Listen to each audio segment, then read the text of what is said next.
Jessie Wheeler is our guest here on the HyVee Halftime Reports. Welcome and congratulations. It's senior year. I guess congratulations are in order. You're planning to graduate, it looks like. Yes, that is the plan right now. And then what happens after graduation for you? That is the question of the year right now. There's a lot of different options. I don't know. I want to get a nursing job, so I'll have to study for a little while for my NCLEX, the nursing boards. And then, yeah, the goal is to pass those, get a nursing job. I don't know yet if I'm going to go back home to do that or stay here. And back home is Iowa, right? Yes, back home is central Iowa. Well, what kind of nurse do you want to be? I mean, I guess there are probably lots of different categories. Yeah, there are. I'm actually a little different. I'm not very interested in working in a hospital.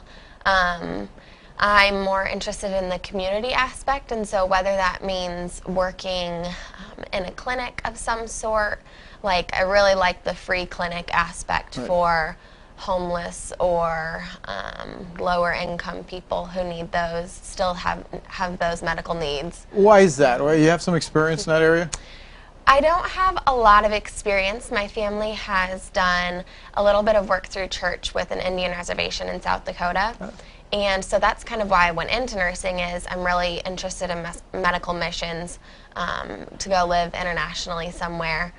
And so right now I'm not planning on moving overseas anywhere, and that's kind of the closest that you can get to, you know, missions here in the U.S. where we don't have a lot of those third world country needs. You want to talk a little basketball? Yeah, of course. Big win on Sunday against Northwest Missouri State. That was exciting. Tell us about that.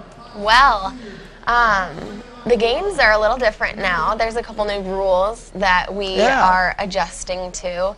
So there's a new rule where I'm not even sure I completely understand it, but you are not allowed to touch the offensive player when they have the ball. You can touch them once to kind of size up or whatever, but then after that you can't touch them again. And so they're calling a bunch of fouls that seem kind of ticky-tacky, but it's the rules now. And knowing us, we are a pretty aggressive full-court pressing team, and so that's really something we're having to learn to adjust to. Both games this weekend, we had quite a few girls get into foul trouble. We would have 3 or 4 girls with 2 fouls. Including one named Jessie Wheeler, I understand. Including myself. I was one of them that ended up fouling out. But, so yeah, it was a great weekend to kind of get used to things because they're kind of new, and to come out of it with 2 wins was really exciting. Well, okay, so how does it work? Let's say you guys are pressing like you normally do. You can reach out and touch the person you're guarding one time to get kind of a spatial arrangement. Yes. That's it on that whole series? Yes, I believe so. You can touch them once, and then from then on out, you got to just back off, hold your hands back, and really move your feet, which isn't really what we're used to. We're used to, being physical, getting up on them, bodying them up, using our hands a little bit if we have to, and so it's very different. How about the new 10-second rule with the 10-second count? Yeah, it's new for women, but I can't imagine that's going to be a big deal for you guys as fast as you play. No, it really hasn't been, and even when we've pressed teams, we haven't seen any 10-second calls yet.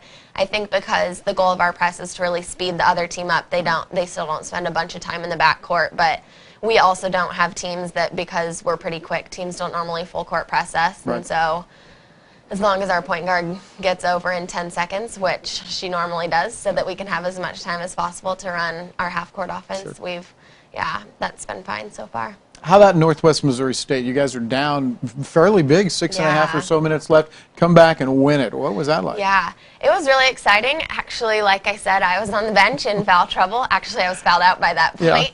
But the girls were great. They, for a while in the second half, we had pulled the press off because we just couldn't risk getting any more of those fouls. But then in the last 5 minutes, the coaches made the call to put the press back on, and the girls really figured out how to pressure without getting those fouls. And I think we had 2 or 3 steals there in the last couple of minutes, which made a really big difference. We needed a couple of stops, and they made that happen. And then also just on the offensive end, we had recognized that the refs are calling it for us also when we're on offense. And so as long as we attack the hoop, we were at the free throw line a lot this weekend, and girls did a great job finishing their layups there at the end, getting and ones, and finishing at the free throw line. Yeah, you guys have always been a good free throw shooting team. I can see where that would benefit Jewell a lot. Yeah, Coach Kress definitely has made that apparent to us, how in the past we've been at the top of the conference in our free throw percentage, and she said this year if we keep that up, that's something that'll definitely help us, because teams are shooting 10s, 20s free throws a game, so it should help us. How about you? What are you doing well right now in basketball? Well, our first game I didn't shoot very well. Our team was actually 0 for 15 from the three-point line. That was against UCM last week. Let's say it again, 0 for 15? 0 for 15. They're awful good. Yes, they were a really good team, so we started off a little slow against them, but this weekend, Saturday when we beat Lincoln, I think the team was 11 for 18 from the three-point line, and I was 5 for 7, and so nice. I found it a little bit this weekend. But Sunday, then I didn't shoot any threes. I was focusing more on getting to the rim. I think they were closing out more because they saw our game on Saturday, and so that's just an adjustment that I have to make. Teams will know that that's probably what I'm looking for. I think people know that you're going to shoot the three, but we've got some video of you hitting a layup against Living the Dream. It was like a Michael Jordan kind of deal. You know which one I'm talking about? What was that like? It was fun. I think the best part about it probably was when I did it. I had a lot of family members at the game, and I know it was them that just erupted in the crowd, and so that was pretty fun. You've talked in previous interviews about your dad. You and your dad talk basketball a lot, and he helps you a little bit. And could you talk about that relationship a little bit? Yeah, my dad started coaching me when I was in about 1st or 2nd grade, I think, and then we had our first AAU team when I was in 3rd grade, and my dad coached that and coached me until about, I think it was 7th grade. So we had like 4 years there together that he was my coach, and we were going to the gym together quite often. And then in high school, he didn't coach me anymore, and so we decided to make it our deal to just go to the gym together, the two of us. He would rebound for me a lot. But yeah, most of my knowledge and the way I play the game is because that's the way my dad was taught to play the game, and he taught me. They get down to see you quite a bit? Yeah, actually they came to the games this weekend, and my grandparents came too, so that was really fun. And my parents only have one kid at home this year, and so they feel the freedom to come to as many games as they can this year. Yeah. They're coming tomorrow night. They'll come on Saturday. Well, tonight, I guess. It's going to be Tuesday. As we are, that's right. Yeah. Yeah, they'll be at the Pitt State game. They'll be at the game on Saturday, and yeah, they're excited to make it for my senior year.